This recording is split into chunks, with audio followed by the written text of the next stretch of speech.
अजय पाल शर्मा बंगाल में वायरल हो गए और क्यों वायरल हो गए, ये एक बहुत स्मार्ट और स्लिम है। और तीसरा, इनके अंदाज बंगाल के चुनाव को खत्म हो चुके हैं। लेकिन इस बार बंगाल चुनाव में हिंसा, आगजनी, तोड़फोड़, लड़ाई और नेताओं से ज्यादा चर्चा एक आईपीएस अधिकारी की है। और इस आईपीएस अधिकारी का नाम है अजय पाल शर्मा। अजय पाल शर्मा वही अजय पाल शर्मा जिनकी धमकियां सोशल मीडिया पर जमकर वायरल हैं। अजय पाल शर्मा वो अधिकारी हैं जिन्हें उत्तर प्रदेश से पुलिस ऑब्जर्वर बनाकर बंगाल भेजा गया है। अब नेताओं से ज्यादा एक आईपीएस अधिकारी की चर्चा क्यों, जानना चाहते हैं? चलिए बता देता हूं, आप पूरी खबर को देखिएगा। पश्चिम बंगाल में दूसरे चरण का भी मतदान हो गया। 7 जिलों की 142 सीटों पर वोटिंग हुई और इन 7 जिलों में एक जिला है दक्षिण 24 परगना, जो ममता बनर्जी के भतीजे अभिषेक बनर्जी का गढ़ है। अभिषेक बनर्जी यहीं से सांसद का चुनाव लड़ते हैं और एनकाउंटर स्पेशलिस्ट के नाम से मशहूर आईपीएस अजय पाल शर्मा इसी जिले में लोगों को कायदा कानून सिखा रहे हैं और पुलिस ऑब्जर्व की भूमिका में है। पुलिस ऑब्जर्व का मतलब वह अधिकारी जो चुनावी क्षेत्र में कानून व्यवस्था, सुरक्षा बलों की तैनाती, निष्पक्ष मतदान सुनिश्चित कराने का काम करते हैं। दूसरे चरण वोटिंग से पहले आईपीएस साहब का एक वीडियो वायरल हो गया। इस वीडियो में वो टीएमसी प्रत्याशी जहांगीर खान के घर के सामने खड़े होकर एकदम सिंघम स्टाइल में धमकी दे रहे हैं। आईपीएस साहब कह रहे हैं कि जहांगीर के घर वाले सुन लें, उसको कायदे से समझा दें, अगर उसके खिलाफ शिकायत मिली तो उसका सही इलाज करेंगे, बाद में रोना मत। सुनिए आईपीएस अजय पाल शर्मा ने क्या कहा, जो पूरे देश में वायरल हो गया है। आसपास के जितने भी लोग हैं अच्छी तरह से समझ लें कि अगर किसी ने बदमाशी करी तो उनका कायदे से इलाज किया जाएगा। फिर अगर कहीं से खबर आ गई कि किसी ने कोई खुराफात करने की, किसी को परेशान करने की कोशिश की है, तो फिर उसकी खबर फिर अच्छे से लेंगे हम। ये जहांगीर के घर वाले भी खड़े हैं, उसको बता देना कायदे से।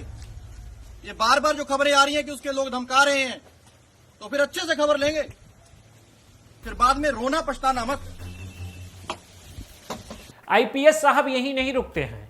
इसके बाद वो जहांगीर के घर वालों से पूछते हैं कि क्यों ये जहांगीर कहां रहता है, इसका ड्राइवर कौन है। आईपीएस साहब का दूसरा वीडियो भी देखिए आप। जहांगीर खान की क्या लगती है? अंकल उसके ड्राइवर का नाम क्या है? जहांगीर के ड्राइवर का नाम हमें जानी ना। अच्छा, तुम जानते नहीं?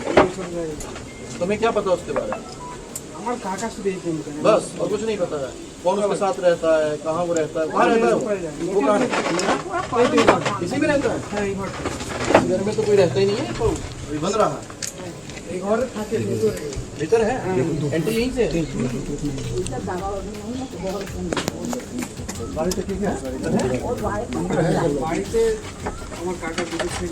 यही वो दोनों वीडियो है जिसके बाद पूरे देश में आईपीएस अजय पाल शर्मा के बारे में सर्च कर रहे हैं लोग।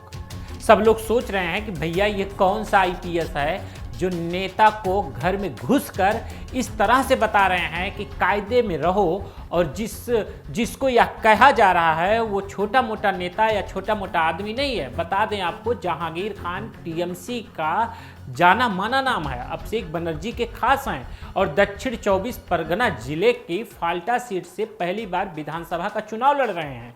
और आईपीएस साहब ने अभिषेक बनर्जी के खास आदमी को समझा दिया। जहांगीर ने भी मंच पर अजय पाल शर्मा को जवाब दिया था।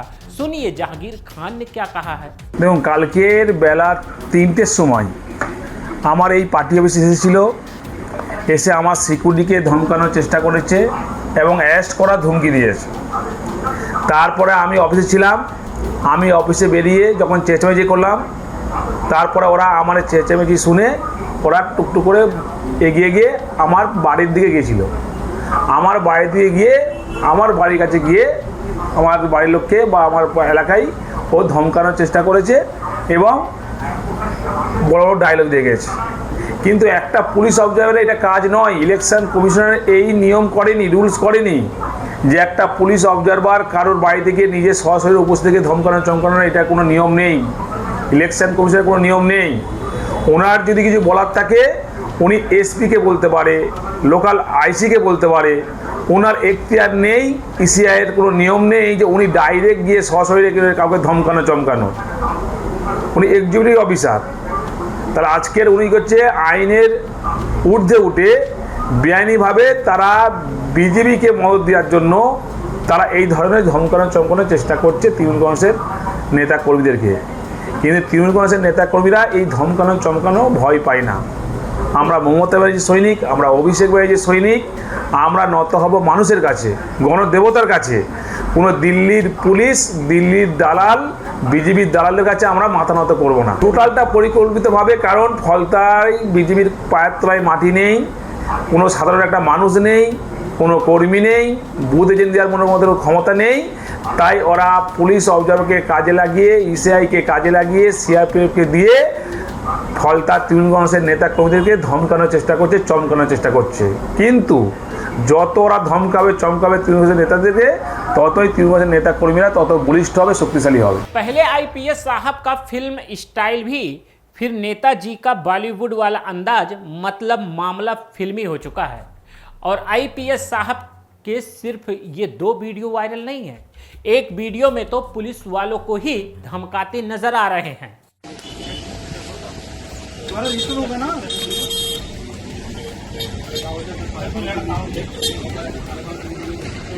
आने वाले कह रहे हैं पोस्ट नहीं है, पोस्ट नहीं है। हमारा ऐसे कह रहा है कि 10 लोग हैं यहाँ पे, वो कह रहे हैं 14 लोग हैं यहाँ पे। तमाशा है क्या ये? टीएमसी ने तो आईपीएस अधिकारी के खिलाफ सीधा सीधा मोर्चा खोल दिया। बंगाल की वित्त मंत्री चंद्रमा भट्टाचार्य ने कहा कि अगर अजयपाल शर्मा खुद को सिंघम समझ रहे हैं तो हम भी पुष्पा हैं, झुकेंगे नहीं। सुनिए बंगाल की वित्त मंत्री क्या कह रही हैं। वही तो हम बोल रहे हैं कि ये कानून के हिसाब से ये कर नहीं सकते, क्योंकि कानून बोल रहा है, जो गाइडलाइंस है ईसीआई का, वो बोल रहा है कि ये जो ऑब्जर्वर्स है वो ऑब्जर्वर की हैसियत से क्या कर सकता है, वो ईयर्स एंड आईज है, आंखें हैं और कान है। तो ये कान और आँख को छोड़कर अगर वो पाँव और हाथ बन जाए और जाके वहाँ अपने का क्या इमेज बनाया है सिंघम, तो हम लोग बोल रहे हैं कि वो सिंघम विंगम वो यूपी में चलेगा, और यहाँ पर हम लोग भी पुष्पा है, हम लोग झुकेंगे नहीं। चलिए, चंद्रमा भट्टाचार्य तो फिर भी ठीक हैं, लेकिन टीएमसी सांसद महुआ मोहत्रा ने अपने एक्स अकाउंट पर कुछ वीडियो पोस्ट की है। इन वीडियो में एक व्यक्ति महिलाओं के साथ अश्लील डांस करता नजर आ रहा है, और इन वीडियो को शेयर करते हुए महुआ मोहत्रा ने लिखा, वहाँ मेरे फेयर एंड लवली बबुआ अजय शर्मा अच्छा डांस कर रहे हैं। महुआ मोहत्रा ने जो वीडियो पोस्ट किए हैं उनकी कोई पुष्टि नहीं है, और इन वीडियो में ना यह बात साबित हो रही है कि डांस करने वाला व्यक्ति आईपीएस अधिकारी अजयपाल शर्मा ही है। और सिर्फ टीएमसी के बड़े नेता जयपाल शर्मा का विरोध नहीं कर रहे हैं। चुनाव में एक दिन पहले जब आईपीएस अधिकारी फाल्टा में कानून व्यवस्था देखने निकले थे, जहांगीर खान ने समर्थकों ने उनका रास्ता रोकने की कोशिश भी की, उनके खिलाफ जमकर नारेबाजी भी की। टीएमसी के कार्यकर्ता ने छाती पीट पीट कर आईपीएस अधिकारी का विरोध किया, और इसलिए आईपीएस अधिकारी बनाम नेताजी की लड़ाई अब 2 राज्यों की लड़ाई छिड़ गई है। यानी जो आईपीएस और टीएमसी की लड़ाई चल रही है वो 2 राज्यों में इस वक्त देखा जा रहा है, क्योंकि उत्तर प्रदेश से सीएम योगी आदित्यनाथ के आईपीएस यानी प्रशासनिक अधिकारी उत्तर प्रदेश के हैं, और इस वक्त वो अपनी जिम्मेदारी बंगाल में निभा रहे हैं। यानी ये उत्तर प्रदेश और बंगाल की लड़ाई इस वक्त छिड़ते हुए नजर आ रही है। इस लड़ाई में सबसे आगे है ही, लेकिन समाजवादी पार्टी के मुखिया अखिलेश यादव भी पीछे नहीं है। अखिलेश यादव ने सोशल मीडिया पर पोस्ट करते हुए कहा कि बीजेपी ने पश्चिम बंगाल में रामपुर और संभल में टेस्ट किए हुए एजेंट भेजे हैं, लेकिन इससे कुछ नहीं होने वाला है। दीदी हैं और दीदी रहेंगी। यही लड़ाई अब चौतरफा हो गई है। एक तरफ बीजेपी है, दूसरी तरफ ममता बनर्जी हैं, तीसरी तरफ आईपीएस साहब हैं, और चौथे मोर्चे के तौर पर अखिलेश यादव इस वक्त इस जंग में कूद गए हैं। यानी ये साफ हो गया कि उत्तर प्रदेश के नेता यानी आईपीएस अधिकारी को लेकर के इस वक्त उत्तर प्रदेश के समाजवादी के मुखिया का भी बयान आ गया। उत्तर प्रदेश में रामपुर का चुनाव, उत्तर प्रदेश में सब बाई इलेक्शन लोगों ने देखे हैं, किस तरीके से पुलिस प्रशासन ने लोगों को निकलने नहीं दिया, और वही मॉडल अपनाया जा रहा है। सुनने में आया है कि यूपी के रहने वाले बड़े पैमाने पर अधिकारी जो सेंट्रल फोर्स में हैं, उनको लालच दिया गया है। उन्हें लालच इस बात का भी दिया गया है कि ये चुनाव जिताइए, वोटर्स को रोकिए, हम आपको बड़ा सम्मान देंगे, बड़ा पद देंगे। और मैं आपसे कहता हूं, एक एक अधिकारी की आप जानकारी करना, या उसको लाभ मिला होगा या चुनाव के बाद उसको लाभ मिलेगा।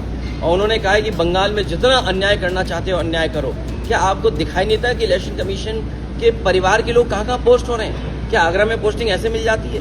क्या नोएडा में पोस्टिंग ऐसे मिल जाती है? क्या परिवार से संबंध नहीं होगा तो डीजीपी बन जाओगे आप? और इसी तरीके से भाई साहब, अजयपाल शर्मा के खिलाफ भयंकर बयानबाजी हो रही है। टीएमसी तो चुनाव के बाद केस करने की बात कर रही है, लेकिन दूसरे चरण की वोटिंग के दिन भी हाई प्रोफाइल नेताओं से ज्यादा फोकस अजयपाल शर्मा पर था। चुनाव के दिन भी आईपीएस साहब सीआरपीएफ के साथ मिलकर फुल एक्टिव नजर आ रहे। उन्हें डायमंड हार्बर में गड़बड़ी की शिकायत मिली तो वह तुरंत टीम के साथ पहुंच गए, और यह डायमंड हार्बर वही सीट है जहां से अभिषेक बनर्जी चुनाव लड़ते हैं। अब एक आईपीएस अधिकारी के नाम पर इतना बवाल क्यों मचा हुआ है, इसकी वजह भी आपको बता देते हैं। देखिए, फिलहाल अजयपाल शर्मा प्रयागराज में एडिशनल कमिश्नर ऑफ पुलिस के पद पर हैं, और अभी माघ मेले में शंकराचार्य और मुक्तनेश्वर के साथ जो विवाद हुआ था उसमें इन्हीं का नाम सामने निकल कर आया था। प्रयागराज से पहले अजयपाल शर्मा शामली, नोएडा, जौनपुर, रामपुर में एसपी और एएसपी के पद पर काम कर चुके हैं। पहली बार अजय शर्मा का नाम चर्चा में तब आया जब वह जौनपुर के एसपी थे। जौनपुर के एसपी रहते हुए उन्होंने 22 महीनों में 136 एनकाउंटर किए थे, जो किसी भी पुलिस अधिकारी के 22 महीने के कार्यकाल में सबसे बड़ा आंकड़ा है। और सुनिए, इसलिए उन्हें कहा जाता है एनकाउंटर स्पेशलिस्ट कहा जाता है। जब अजयपाल शर्मा की तैनाती रामपुर में थी तब आजम खान पर मुकदमों की संख्या अचानक से बढ़ गई थी, और एक मामले में तो आजम खान पर भैंस चोरी करने का आरोप लगाया गया था।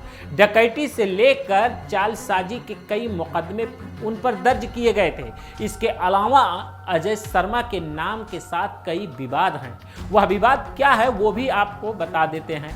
और मुक्तनेश्वर के अलावा फरवरी 2023 में उन पर ट्रांसफर और पोस्टिंग के नाम पर भ्रष्टाचार करने का आरोप लगा था।